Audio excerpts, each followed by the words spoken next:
அன்னை என்னும் உறவு கூட புதியது, அது 2 திங்களில் தான் விளைந்தது. அன்னை என்னும் உறவு கூட புதியது, அது 2 திங்களில் தான் விளைந்தது. மன்னன் முருகன் உறவு பழையது,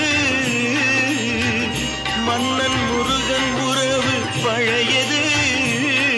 தாய் மடியில் தோன்றும் அதற்கு முன்பும் இருந்தது. அன்னை என்னும் உறவு கூட புதியது, அது 2 திங்களில் தான் விளைந்தது.